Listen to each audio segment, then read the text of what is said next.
నమస్తే welcome to mega nine TV this is Siraj Hyderabad వ్యాప్తంగానే కాదు ఉభయ తెలుగు రాష్ట్రాల్లో వర్షాలు దంచి కొడుతున్నాయి. ఇప్పుడు సమయం కరెక్ట్గా 5 అవుతుంది. ఇంకా 1-2 గంటల్లో పూర్తి స్థాయిలో వర్ష బీభత్సం వరుణుడు మళ్ళీ మన డోర్ కొట్టేటువంటి పరిస్థితి కనబడుతుంది. ప్రస్తుతం పరిస్థితి తెలుగు రాష్ట్రాల్లో ఉన్నటువంటి ఈ సిచ్యువేషన్ మాత్రం ప్రజలకి కొంతవరకు కూడా ఆందోళన వ్యక్తం అవడమే కాదు, వారి రోజువారీ కార్యకలాపాలను కూడా పూర్తి స్థాయిలో నిర్వహణ కూడా సాధ్యం కానటువంటి పరిస్థితి కనబడుతుంది. ఇక భాగ్యనగరం హైదరాబాద్లో అయితే ఈ పరిస్థితి ఘోరాతి ఘోరంగా మారుతుంది. లోతట్టు ప్రాంతాలన్నీ కూడా జలమయంగా మారుతున్నటువంటి పరిస్థితి కనబడుతుంది. నిజంగా రోడ్ల మీద రోజు బైక్లో, కార్లో, లేకపోతే స్కూటర్లో, సైకిల్ మీద వెళ్ళేటువంటి వారు, నడిచి వెళ్ళేటువంటి వారు మాత్రం పడవలు వేసుకొని ప్రయాణం చేయాలా అని చందంగా ప్రస్తుతం సిచ్యువేషన్ కనబడుతున్నటువంటిది ఉంది. ఇది విమర్శనాత్మకం కాదు, కొంతవరకు మనం కూడా ఆలోచించుకోవాలి. పూర్తి స్థాయిలో వర్షాల ప్రభావం మాత్రం తెలుగు రాష్ట్రాలను ప్రస్తుతం ఉక్కిరి బిక్కిరి చేస్తున్నటువంటి పరిస్థితి కనబడుతుంది. క్లౌడ్ బరెస్ట్ నిజంగా హైదరాబాద్ మీద పడుతుందా అనేటువంటి సిచ్యువేషన్స్ మాదిరిగా ప్రస్తుతం హైదరాబాద్లో కొన్ని ఏరియాస్ కనబడుతున్నాయి. యూసుఫ్గూడ కానివ్వండి, కృష్ణానగర్ కానివ్వండి, లేకపోతే పక్కన ఎల్లారెడ్డి కూడా కానివ్వండి, అమీర్పేటలో మెట్రో స్టేషన్ కిందే భారీగా పూర్తి స్థాయిలో వరద నీరు మొత్తం కూడా ప్రవహిస్తున్నటువంటి పరిస్థితి కనబడుతుంది. అయితే ఈ పరిస్థితి రానున్నటువంటి ఒక 2-3 రోజుల్లో మరింత క్రిటికల్గా మారి పూర్తి స్థాయిలో వర్షాల ప్రభావం భారీగా ఉండేటువంటి అవకాశం ఉందని వాతావరణ కేంద్రం హైదరాబాద్తో పాటుగా అటు ఆంధ్రప్రదేశ్లోని వాతావరణ కేంద్రం అమరావతి కూడా తెలియజేస్తున్నటువంటి పరిస్థితి కనబడుతుంది. నిజంగా తెలంగాణ వ్యాప్తంగా అసలు వర్షాలు ఎక్కడ ఉన్నాయి, ఎలాంటి బీభత్సం సృష్టించబడుతుంది, ఈ వర్షాల ప్రభావంతో ఏ ఏ జిల్లాలు ప్రభావితమైనటువంటి అవకాశం ఉందో ఒకసారి మనం గమనిద్దాం.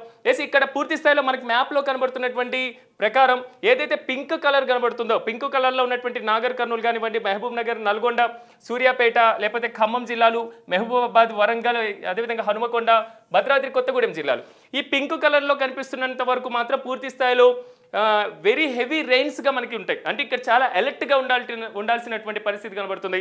ఇక్కడ మనం గమనించినట్లయితే పూర్తి స్థాయిలో ఫారెస్ట్ ఏరియాస్ కనబడుతుంది. కృష్ణా పరివాహక ప్రాంతం ఇక్కడ ఉండేటువంటి పరిస్థితి ఉంది. కాబట్టి ఈ ఏరియాలో ఉన్నటువంటి వారికి మాత్రం పూర్తి స్థాయిలో హెవీ రైన్స్ ఉండేటువంటి పరిస్థితి ఉంది. ఇక రెడ్ మార్క్ ఏదైతే కనబడుతుందో ఇవి ఒక మోస్తరుగా వర్షాలు పడేటువంటి అవకాశం ఉంది. ఇక్కడ మనకు కనబడుతున్న జోగులాంబ, గద్వాల్ జిల్లాతో పాటుగా వనపర్తి జిల్లా, నారాయణపేట, వికారాబాద్, రంగారెడ్డి, ప్రస్తుతం మనం హైదరాబాద్తో పాటుగా ఇటు మేడ్చల్, మల్కాజ్గిరి, అదేవిధంగా భువనగిరి, సిద్దిపేట, జనగాం, అదేవిధంగా రాజన్న సిరిసిల్ల, కరీంనగర్, ఇక పెద్దపల్లి జిల్లా, జగిత్యాల, మంచిర్యాల, అదేవిధంగా జయశంకర్, భూపాలపల్లి, ములుగు జిల్లాలు, ఈ జిల్లాలంత వరకు మాత్రం పూర్తి స్థాయిలో ఒక మోస్తరు వర్షాలు పడేటువంటి అవకాశం ఉంది. అంటే ఇక్కడ పడేటువంటి భారీ వర్షాలతో పోలిస్తే మోస్తరు వర్షాలు పడేటువంటి అవకాశం ఉంది. అంటే ఈ మోస్తరు వర్షాలు లేదా సాధారణ వర్షాలు, భారీ వర్షాలకే హైదరాబాద్ అతలాకుతలమైనటువంటి పరిస్థితి కనబడుతుంది.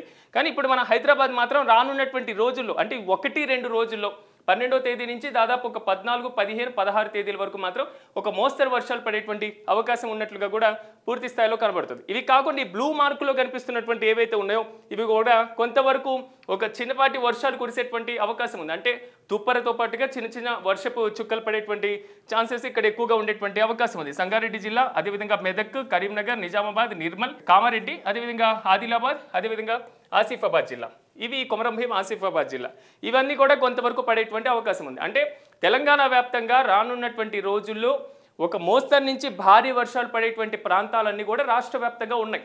కాబట్టి ఆయా ప్రాంతాల్లో ఉన్నటువంటి ప్రజలు కూడా అప్రమత్తంగా ఉండాల్సినటువంటి పరిస్థితి కనబడుతుంది. ఒకవేళ ఆంధ్రప్రదేశ్ విషయానికి వద్దాం. ఆంధ్రప్రదేశ్ విషయంలో దాదాపు నిన్నటి నుంచి మొదలైన ఆల్రెడీ వర్షాలు ఇంతకుముందు కూడా పడుతున్నటువంటి పరిస్థితి కనబడుతుంది.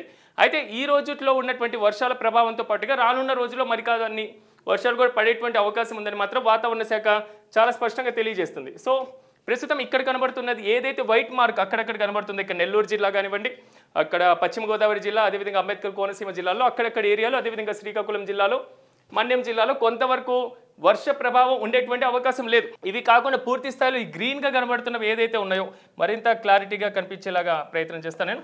ఈ గ్రీన్గా కనబడుతున్నటువంటి ప్రాంతాలు పల్నాడు జిల్లాలో కానివ్వండి, బాపట్ల జిల్లా, ప్రకాశం జిల్లాలో, అదేవిధంగా కర్నూలు జిల్లాలో, ఇటు అనంతపురం జిల్లాలో, ఇక్కడికి వచ్చేసి తిరుపతి జిల్లాలో, అదేవిధంగా ఉత్తరాంధ్రలో ఉన్నటువంటి కొన్ని ప్రాంతాలు, ఈ ప్రాంతాల్లో మాత్రం పూర్తి స్థాయిలో 15.5 నుంచి 64.4 అంటే ఒక సాధారణ మోస్తరు వర్షపాతం పడేటువంటి అవకాశాలు ఇక్కడ ఉన్నాయి. హెవీ రైన్స్ మాత్రం ఏపీలో ప్రస్తుతానికైతే ఈ రోజు పూర్తి స్థాయిలో లేనటువంటి పరిస్థితి కనబడుతుంది. రానున్నటువంటి 2-3 రోజుల్లో మాత్రం కొంతవరకు అక్కడక్కడ వర్షాలు పడేటువంటి అవకాశం అయితే చాలా స్పష్టంగా కనబడుతుంది. అంటే తెలంగాణ, ఆంధ్రప్రదేశ్ రెండిట్లో కూడా వర్షాలు రానున్నటువంటి 2-3 రోజుల్లో భారీగా పడేటువంటి అవకాశం ఉంది. అదేవిధంగా బయటికి వెళ్ళేటువంటి వారు మాత్రం అత్యవసరం అయితేనే కొన్ని సందర్భాల్లో బయటికి వెళ్లాల్సినటువంటి పరిస్థితి హైదరాబాద్లో చాలా స్పష్టంగా కనబడుతుంది. అదేవిధంగా హెవీ రెయిన్స్ ఉన్నాయి కాబట్టి రైతులు కొంతవరకు ఆనందం వ్యక్తం చేస్తున్న పల్లె పట్టణాల్లో ఉండేటువంటి వారు, గ్రామీణంగా ఉన్నటువంటి కొన్ని లోతట్టు ప్రాంతాలు కానివ్వండి, అదేవిధంగా భారీ వర్షాలు పడేటువంటి ప్రభావిత ప్రాంతాల్లో మాత్రం కొంతవరకు ఆందోళన ఉంది. అక్కడ ఉన్నటువంటి ప్రజలు కూడా రోజువారీ కార్యకలాపాలు కూడా నిర్వహించుకోలేనటువంటి పరిస్థితిలో కూడా చాలా ఉన్నారు. సో ఈ వరదల ప్రభావం మాత్రం దీనివల్ల ఎక్కువగా ఎఫెక్ట్ అవుతున్నటువంటి ప్రాంతాలన్నింటిలో వరద ఎక్కువగా వస్తున్నటువంటి సిచ్యువేషన్ అయితే కనబడుతుంది. దీంతో డ్యామ్లన్నీ కూడా మునిగిపోయి ఒకవైపు తెలంగాణలో ఉన్నటువంటి సుంకేశ్వల దగ్గర నుంచి, ఎత్తిపోతల దగ్గర నుంచి, ఇక్కడ ఉన్నటువంటి శ్రీశైలం డ్యామ్, నాగార్జున సాగర్, పులిచింతల, ప్రకాశం బ్యారేజ్ వరకు అంత కృష్ణా పరివాహక ప్రాంతం మొత్తం కూడా వరద ఎక్కువగా ఉండేటువంటి పరిస్థితి కనబడుతుంది. కాబట్టి గతంలో మనం విజయవాడ వరదలు చూసాం. హైదరాబాద్లో ప్రస్తుతం వస్తున్నటువంటి క్లౌడ్ బరిస్ట్ జరిగిందా అనేటువంటి సిచ్యువేషన్స్లో ఉన్నటువంటి వరదల్ని చూస్తున్నాం. కాబట్టి ప్రభుత్వాలు అప్రమత్తం అవుతున్నాయి. వాతావరణ శాఖ డిపార్ట్మెంట్ కూడా, డిజాస్టర్ మేనేజ్మెంట్ కూడా పూర్తి స్థాయిలో మార్గదర్శకాలు జారీ చేస్తుంది. లోతట్టు ప్రాంతాల్లో ఉన్నటువంటి ప్రజలు సుదూర ప్రాంతాలకు వెళ్ళేటువంటి పరిస్థితి, లేదా కొంతవరకు జాగ్రత్తగా ఉండాల్సినటువంటి పరిస్థితి. ఒక ఛాయ్ తాగడానికో లేకపోతే షికార్ తిరగడానికో అర్ధరాత్రి హైదరాబాద్లో వర్షాల్లో బయటికి వస్తే మాత్రం మీరు మాత్రం ఒక సేఫ్ జోన్లో లేనట్టే లెక్క. కాబట్టి ఒక్కసారి మనం అందరం కూడా ఆలోచించుకోవాలి. అదేవిధంగా రైతులు కొంతవరకు ఆనందం వ్యక్తం చేస్తున్నా పంట చేతికి వచ్చేటువంటి టయానికి ఇలాంటి వర్షాలు పెడితే వారు కూడా నష్టపోయేటువంటి అవకాశం ఉంటుంది. కాబట్టి కొంతవరకు ఏదైతే వాటర్ వస్తున్నాయో ఆ వాటర్ని సద్వినియోగం చేసుకోవడంతో పాటుగా వాటర్ ఫ్లో ఏదైతే ఉందో ఆ ఫ్లోకి అడ్డుగా లేకపోతే ఆ పరివాహక ప్రాంతాల్లో మాత్రం కొంతవరకు జాగ్రత్తగా ఉండాల్సినటువంటి సిచ్యువేషన్ అయితే ప్రస్తుతం కనబడుతుంది. రానున్నటువంటి మరికొన్ని రోజుల్లో 2 నుంచి 3 రోజుల్లో భారీ వర్షాల నుంచి ఒక మోస్తరు వర్షాలు కూడా పడేటువంటి అవకాశం ఉంది. కాబట్టి వాతావరణం యొక్క శాఖ పూర్తి స్థాయిలో ఇచ్చినటువంటి రిపోర్ట్ ఆధారంగా మనం కూడా కొంతవరకు జాగ్రత్తగా ఉండాల్సినటువంటి పరిస్థితి అయితే మాత్రం ఇక్కడ చాలా స్పష్టంగా కనబడుతుంది. నేను ఇప్పుడు ఏదైతే మెగా9 స్క్రీన్ మీద మీకు చూపించానో ఆ ఏరియాలో మరికొంత వర్షపాతం కూడా నమోదయ్యేటువంటి అవకాశాలు కూడా ఉన్నాయి. కాబట్టి ముందస్తుగా మనం సంసిద్ధత వ్యక్తం చేసి సన్నద్ధతతో ముందుగా వెళ్ళినప్పుడు మాత్రమే చిన్న కానివ్వండి, పెద్ద కానివ్వండి, డిజాస్టర్స్ నుంచి మనం పూర్తి స్థాయిలో కొంతవరకు రిలీఫ్ కలుగుతుంది. ఇవి కాకపోతే తర్వాత మళ్ళీ వరదల వల్ల తీవ్ర ప్రభావితం అవ్వడం, పునరావాస కేంద్రాలతో ప్రభావితం అవ్వడం, ఇలాంటి సిచ్యువేషన్స్ కూడా మనం చూస్తున్నాం.